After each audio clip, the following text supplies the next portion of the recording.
Buenas tardes. En este video hablaremos sobre el libro El camino a la persona, más específicamente en el capítulo 1, 3, 5 y 6. Los integrantes son Francisca Herrera, Catalina Bejardo, Gabriela Yungue y Camilo Barrientos. Los contenidos a tratar en este video son el capítulo 1, Hombre, algo o alguien. Capítulo 3, Persona y libertad. ¿Somos realmente libres? Capítulo 5. Inmortalidad sobre la Tierra. ¿Deseo natural o decisión humana? Capítulo 6. ¿Soy feliz? Una pregunta incómoda. Y finalmente la conclusión. En el capítulo 1, El hombre, algo o alguien, se explora la antropología filosófica como un campo de estudio que se sumerge en la reflexión profunda sobre la naturaleza humana y su relación con la verdad. Desde tiempos remotos, la humanidad ha enfrentado a interrogantes existenciales que van más allá de lo meramente superficial, buscando comprender la esencia del ser humano y su lugar en el mundo. La antropología filosófica surge como una disciplina que parte del asombro y la admiración ante la observación del ser humano por sí mismo. Se basa en una pre-comprensión del hombre y en conjunto de experiencias propias y ajenas sobre diversas realidades humanas a través de la observación y el análisis y la reflexión de estas experiencias. Se busca trascender para llegar a la esencia de lo que es el hombre. En el corazón de la antropología filosófica se encuentra la inquietud por comprender al ser humano en su integridad, profundizando en los principios fundamentales de su existencia y su conducta. Se plantea la pregunta sobre el porqué del ser humano, indagando en los principios últimos que rigen su ser y su obrar. La obra destaca la importancia de la filosofía del hombre como un camino para ir más allá de las respuestas superficiales y adentrarse en un saber profundo y preciso a lo largo de la historia. Diversos pensadores han explorado la naturaleza humana, cuestionando aspectos como la libertad, los sentimientos, el alma y la muerte. Estas interrogantes fundamentales forman parte de la vida misma, ya que las personas buscan dar respuesta a sus cuestiones que les permiten comprender su existencia y encontrar significado en ella. En un mundo marcado por la diversidad y el cambio, la antropología filosófica invita a reflexionar sobre la relación entre el ser humano y la verdad. Se plantea la cuestión de si la verdad existe y si es posible alcanzarla, desafiando el escepticismo y el relativismo que han surgido a lo largo del tiempo. Se destaca la importancia del tiempo, la capacidad humana de conocer y comprender la realidad, abriendo la puerta a un camino de autoconocimiento y búsqueda del significado en la existencia. En resumen, el capítulo 1 nos invita a adentrarnos en la filosofía filosófica como un camino de exploración y comprensión de la esencia humana, a través de la reflexión profunda sobre la naturaleza del ser humano y su relación con la verdad.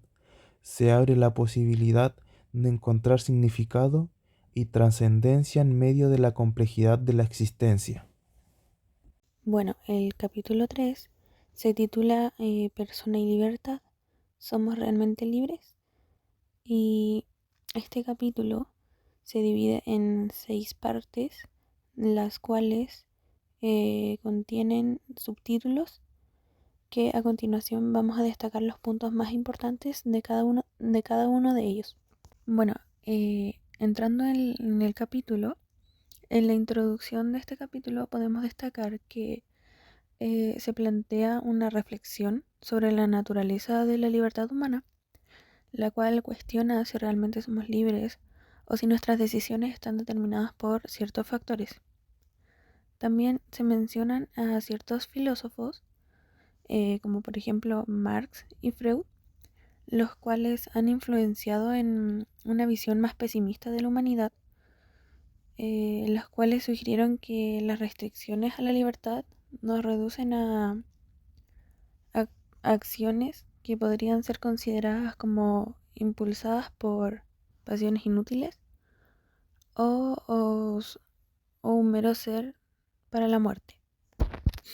También en el capítulo se aborda la percepción de la libertad, la cual afecta en la responsabilidad personal. Es decir, que si nos consideramos libres, debemos asumir nuestra plena responsabilidad por nuestras acciones y decisiones, mientras que si no nos consideramos libres, podríamos ver nuestras vidas como inalteradas, ya que no hacemos nada por ella, como para cambiarla.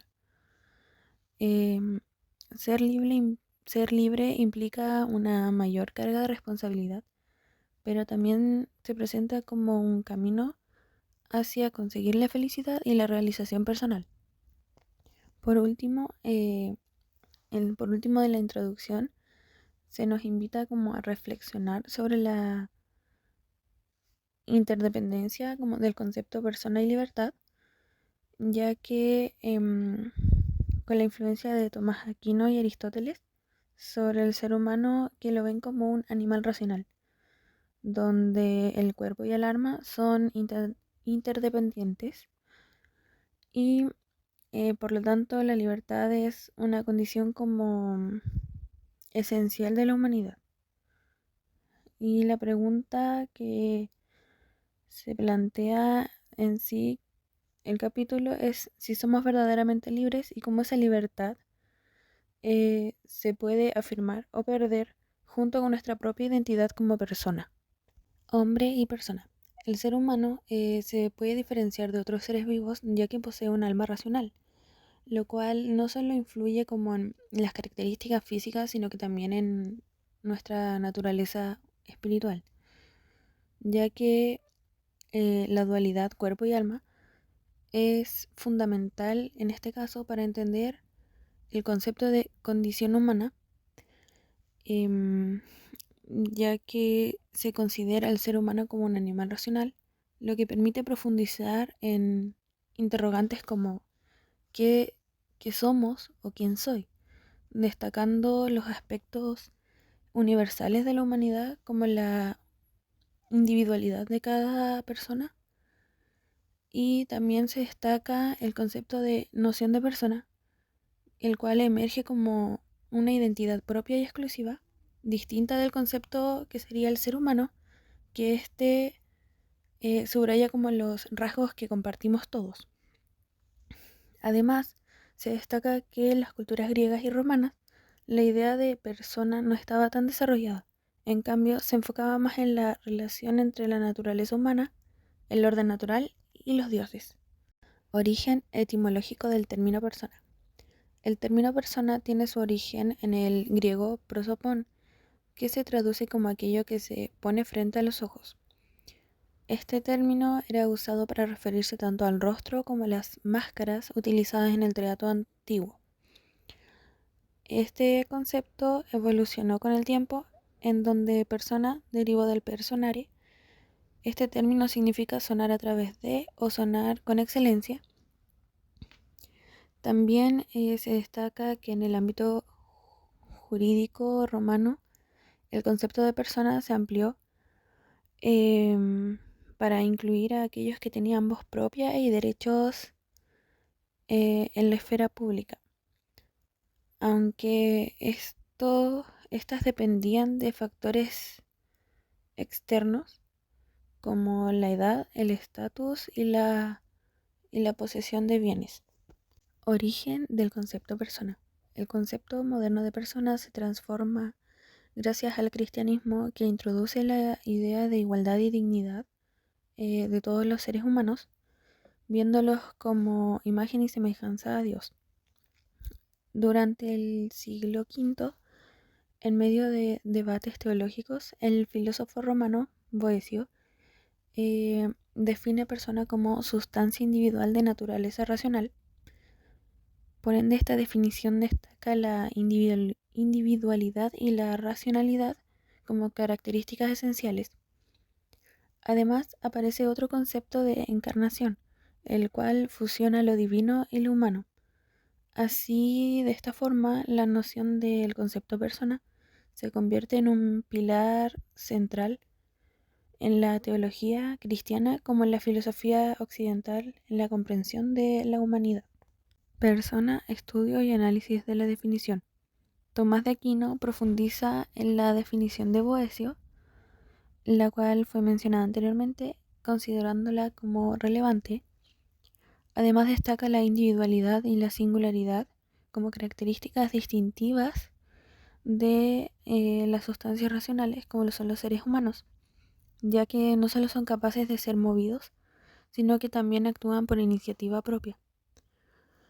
La singularidad de la persona radica más que nada en su capacidad racional, la cual le otorga una profundidad y una individualidad superior en comparación a otros seres. Por ejemplo, a diferencia de los animales, sus acciones están determinadas por su especie, en cambio los seres humanos poseen una inteligencia y voluntad, permitiéndoles ser los como los dueños de sus acciones y actuar de manera libre y consciente. Para continuar, la persona no se ve limitada por su naturaleza biológica, sino que posee una originalidad ontológica que la hace única e irrepetible. Esta capacidad de actuar libremente y ser dueños de sus propios actos distingue a las personas de los animales que siguen patrones establecidos por su especie. La persona humana se considera la creación más perfecta de la naturaleza debido a su individualidad y unicidad, las cuales son cualidades que derivan no solo de las acciones, sino que de su ser espiritual. Aquino define a la persona como un subsistente de naturaleza espiritual, destacando el término persona designa a lo individual y a lo incomunicable. Así la persona se distingue por su capacidad de actuar desde su propia individualidad y manera libre y consciente, lo que lo hace singular y digna de respeto. La dignidad de la persona, en cambio, en su ser personal más que en sus funciones o roles sociales, se refleja su nobleza y la plenitud del ser. Persona y libertad. La autonomía se manifiesta cuando una persona ejerce un control sobre sí misma y sus acciones que realiza. Esto nace desde el hecho de que cada persona es única en su capacidad para dirigirse hacia sí mismo por su propio bien, independientemente de las influencias externas que puede recibir. Además, la libertad, por su parte, implica la capacidad de actuar sin la intervención de otros, permitiéndole a las personas realizar sus deseos sin impedimentos. Además, el concepto de libertad humana se extiende mucho más allá del simple hecho de elegir o actuar libremente. Según Cervantes, es un valor esencial, es considerado uno de los dones más preciosos otorgados al ser humano, es incomparable con cualquier tesoro terrenal. Libertad ontológica. Bueno, la libertad interior, que sería la libertad ontológica, es el propio ser de la persona. Además, ser libre significa ser dueño de sí mismo y de nuestras acciones que realizamos. Y la libertad ontológica es la libertad que tiene toda persona al momento de nacer. Es decir, que cuando una persona nace, esta inmediatamente tiene la libertad ontológica, ya que nadie se la puede quitar. Libre albedrío. La libertad se manifiesta en la capacidad de elegir dentro de unos determinados márgenes, ya que se supone que la naturaleza humana no está completamente determinada ni limitada. A diferencia de los animales, cuya naturaleza está determinada y no abierta a todas las realidades. En cambio, la naturaleza espiritual humana es abierta y no es determinada, lo que nos permite una amplia gama de posibilidades y experiencias. Además, la libertad puede dividirse en dos conceptos principales, que sería el libre albedrío y la libertad ontológica, que se relacionan con la esencia misma de la persona. El libre albedrío se refiere específicamente con la capacidad de actuar y elegir entre diferentes opciones sin estar predeterminado a realizar una acción en particular. Sin embargo, la capacidad de elegir no es absoluta, ya que hay ciertos factores externos que pueden influir en nuestras decisiones, pero a pesar de estas influencias, la decisión final emerge de la propia persona, de la individualidad de la persona, lo cual demuestra que la libertad humana trasciende la simple elección y se autodetermina con la voluntad propia de la persona, permitiendo que puedan tomar decisiones distintas independiente de los factores externos. Libertad moral. La capacidad de elegir o libre albedrío permite seleccionar indiferentemente entre varias opciones, lo que implica la posibilidad de elegir conforme a lo que la persona desee. La naturaleza humana está orientada hacia un bien específico, como lo es la felicidad, que es entendida como la plenitud del bien. Y de este modo la libertad humana es la elección entre diversos bienes finitos, ya que se dirige hacia la búsqueda de la felicidad, lo que lo hace de manera libre sin estar predeterminado por algún factor. La verdadera manifestación de la libertad humana se encuentra en la capacidad de autodeterminarse hacia un bien mayor, lo que es más profundo en la persona. Esta libertad interior es la que habilita al individuo para rechazar algunas cosas y optar por el bien. Por lo tanto, esta capacidad de rechazar demuestra que la libertad no se limita a elecciones externas, sino que incluye también una autodeterminación hacia la realización propia de la persona. Libertad y dignidad. La dignidad humana es la libertad inherente a la persona. La persona es dueña de sí mismo y de sus acciones, lo que la hace diferente de cualquier objeto material. Nadie puede poseer o manipular a otro ser humano como si fuera una posesión, ya que las personas se tienen a sí mismas y no puede ser dominada por nadie más. La dignidad humana se fundamenta en la libertad y también en la capacidad de la persona para ser un fin en sí mismo y no un medio como para otros fines. También la dignidad humana es la expresión máxima de la libertad y la autonomía de la misma persona, lo que la hace valiosa por sí misma y no subordina a otros propósitos de esta misma. Dignidad ontológica. La dignidad humana es inherente a la persona por su propia naturaleza, ya que no se deja influir por otras acciones o otros factores externos a ella. Además, filósofos como Kant consideran que la dignidad es un valor inalienable, ya que la persona es un fin en sí mismo y no un medio para conseguir otros propósitos.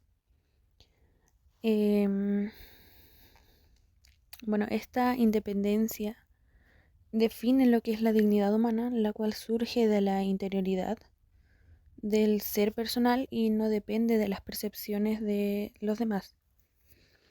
Además, la dignidad humana trasciende en la libertad encontrando su fundamento como en la naturaleza espiritual del ser humano, la que tiene su origen en Dios, como lo vimos anteriormente, que es influida por el cristianismo. Además, la dignidad humana se deriva de la imagen y semejanza de Dios que posee la persona. Esta dignidad es la bondad que corresponde a la persona como fin en sí misma, em, que va por encima de cualquier otra realidad. Notas esenciales del ser personal. La persona es un individuo único que existe por sí mismo y se pertenece a sí mismo.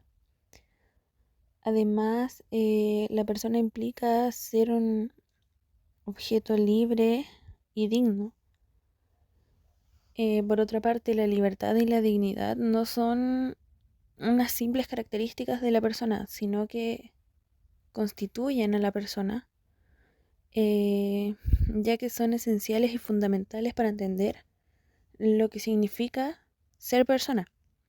Además, la libertad y la dignidad, existen otras características que nos ayudan a comprender mejor la propia naturaleza de la persona y de esta forma apreciar la libertad y la dignidad. Esta sería la incomunicabilidad, la intimidad y la amistad. Cada una de estas características profundiza nuestra comprensión de lo que implica ser persona. Persona como ser incomunicable. Bueno, la incomunicabilidad ontológica es una característica esencial de la persona, que significa que cada individuo es único e irreemplazable. A diferencia de los otros seres vivos, la persona no puede ser compartida o comunicada entre varios individuos, ya que es exclusiva de cada uno, por lo que la persona se distingue por su individualidad, lo que la hace incomunicable y única. Bueno, esta singularidad de este concepto impide la generalización sobre el comportamiento humano, ya que cada persona es única en su manera de ser y actuar.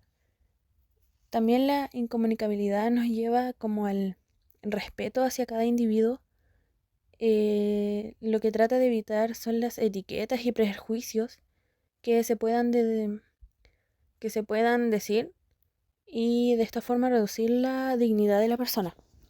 Además, cabe destacar que Pedro Salinas, en su poema, expresa de manera bastante bonita lo que es la incomunicabilidad al momento de enfatizar la importancia de la identidad de la persona, ya que la persona no es definida por las etiquetas, sino que es valorada por su esencia única, y cada individuo es único, y es lo que lo hace digno de amor y respeto. Persona e intimidad. La intimidad de la persona es inherente al ser espiritual, lo que distingue a la persona más allá de lo físico. Bueno, la intimidad es fundamental para el momento de la autoidentificación de la persona y el desarrollo individual de cada persona, ya que las decisiones que tomamos nos ayudan para nuestra propia autenticidad y nuestra manera de actuar. Además, la conexión entre persona, libertad y dignidad y la intimidad es innegable, ya que nuestros actos surgen desde lo más íntimo de nuestro ser, y la protección de la intimidad refleja el respeto y la dignidad que merece cada persona, como hemos dicho antes, ya por ser personas únicas y valiosas, persona y amistad. Bueno, la enseñanza que nos deja Boecio y Aquino nos muestra que la persona es una sustancia individual de una naturaleza racional que posee una perfección y una dignidad en el universo. Además, la persona es dueña de sí misma y de los actos que realiza. Cada persona se puede autodeterminar desde su intimidad más profunda, lo que lo hace individual, original e incomunicable. Cabe destacar que la persona es un fin en sí misma y no un medio para otro propósito, lo que lleva a una actitud más justa hacia la misma persona.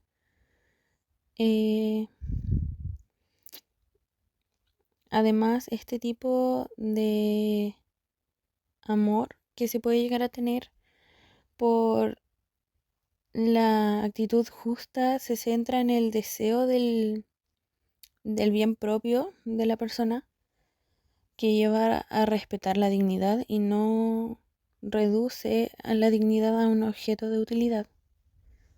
Además, la persona, al ser incomunicable y poseer una especial intimidad, demanda ser amada con amor. Por ende, la persona es capaz de amar de esta manera debido a su naturaleza racional y libre. Y por último, la persona está llamada al don de sí misma y a vivir para otros seres, lo que es fundamental para alcanzar la propia realización personal y la felicidad de la persona. Además, la libertad de la persona es fundamental en este proceso, ya que a través de ella podemos amar y ser amados de una manera más auténtica. Capítulo 5. Inmortalidad sobre la Tierra. ¿Deseo natural o decisión humana? Este capítulo aborda la fascinante posibilidad de alcanzar la inmortalidad a través de avances científicos y tecnológicos, como la criogenización y la prolongación de la vida. Se plantean posibles problemáticas éticas, políticas y sociales que podrían surgir si la humanidad logra vivir de manera indefinida en la Tierra, como el problema de la sobrepoblación y el surgimiento de autoridades totalitarias. Se menciona la obra de Las intermitencias de la muerte de José Saramago, que explora las consecuencias de la inmortalidad en la sociedad. Desde diferentes perspectivas, como la social, la existencial y la religiosa, se aborda la cuestión de la inmortalidad. Se plantean interrogantes sobre cómo sería la vida si los seres humanos no murieran, reflexionando sobre el significado del sufrimiento, el crecimiento personal y la urgencia de la vida. Se discute cómo la inmortalidad podría cambiar la esencia humana y afectar las creencias religiosas, además de mencionar ejemplos de figuras históricas relevantes. Se mencionan movimientos que buscan superar la enfermedad, el sufrimiento y la muerte a través de avances científicos y tecnológicos, llegando incluso a considerar la idea de convertir a los humanos en seres virtuales. También podemos encontrar que se citan casos de empresas que congelan cadáveres con la esperanza de revivirlos en el futuro, aunque la ciencia actual no respalda esta práctica. También se hace referencia a la demanda de un hombre contra una empresa de criogenización por no congelar completamente el cuerpo de su padre. Se plantea que la búsqueda de la inmortalidad por mérito propio es imposible debido a la naturaleza humana y a la necesidad de un ser superior. Se destaca la importancia de la humildad y la contemplación de la diferencia entre el creador y la creación, haciendo referencia al mito de Gilgamesh. A lo largo de la historia, la humanidad ha demostrado su sentido religioso a través de rituales funerarios y expresiones artísticas, cuestionándose sobre la existencia de la vida después de la muerte. A pesar de los avances científicos, la búsqueda de la inmortalidad ha llevado a la humanidad a situaciones desastrosas al intentar jugar a ser dioses. Personajes como Gilgamesh han buscado la forma de alcanzar la inmortalidad, demostrando que el deseo del trascender de la muerte ha sido una constante en la historia de la humanidad. Entonces, en conclusión a este resumen, el deseo de la inmortalidad ha sido una aspiración ancestral del ser humano, quien, a través de su racionalidad, incapaz de comprender la realidad, se ha distinguido de otras especies. En la actualidad, la importancia física sigue siendo un tema de reflexión y debate, con movimientos como el transhumanismo y el posthumanismo que buscan mejorar y transformar la especie humana en su búsqueda por trascender los límites de la muerte. El ser humano tiene una inclinación por naturaleza de buscar qué es y cuál es el sentido de la felicidad. Ser feliz no es sinónimo de existir. Esta requiere de un trabajo de inteligencia y voluntad. La reflexión filosófica acerca de la felicidad nació en la antigua Grecia. Para Tales de Mileto, la buena salud, el buen éxito en la vida y la propia formación constituyen elementos de la felicidad. Pero para Sócrates, la felicidad es un estado del alma y no un mero sentimiento vinculado a la voluntad divina. Pero para Platón, la felicidad es posible cuando el hombre puede contemplar la esencia de las cosas, que según éste, viene de Dios. Negó que la felicidad consistiera en el placer y, en cambio, la considera relación a la virtud. Pero para Aristipo, postula que la felicidad es el sistema de placeres, es decir, que distingue entre el placer y la felicidad. El fin es el placer particular, la felicidad es el sistema de placeres particulares, los cuales se suman también los pasados y futuros. En cambio, Hegesias, en la misma línea que Aristipo, negó a la posibilidad de la felicidad, precisamente por el hecho de que los placeres son muy raros y efímeros. 4. El giro copernicano. 4.1. La arremetida del sentimiento. La felicidad es aquello que llamamos felicidad. La felicidad es una suerte de obra maestra en la medida que ella supone una existencia buena, verdadera y bella. No basta con existir para ser feliz, se requiere de un trabajo de inteligencia y voluntad. La existencia del hombre moderno ha sufrido un giro y los pilares de existencia no anclan a la realidad, sino a la conciencia del individuo. 5. ¿Todos los caminos conducen a Roma? Cualquier camino, cualquier forma o actitud nos conduce a la tan anhelada felicidad, sin mayor esfuerzo. Se puede suponer que el estado de plenitud se alcanza de manera totalmente independiente del modo de vida que cada uno escoja. 5.1. Las ofertas del mercado. Todo se compra, todo se vende. Vivimos en una sociedad de entretención, de divertimiento fugaz, y estas se venden como ofertas de felicidad. 5.1.1. Comamos y bebamos, que mañana moriremos, o carpe diem. El placer se ha ido convirtiendo en una suerte de hilo de Ariadna, donde al final del laberinto se encuentra la tan ansiada felicidad. El hiperconsumo, sexo libre, liberación de todo tipo de represión moral o religiosa, vivir a fondo, obedecer los instintos, hacer lo que queramos aquí y ahora. 5.1.2. La felicidad de ready-made.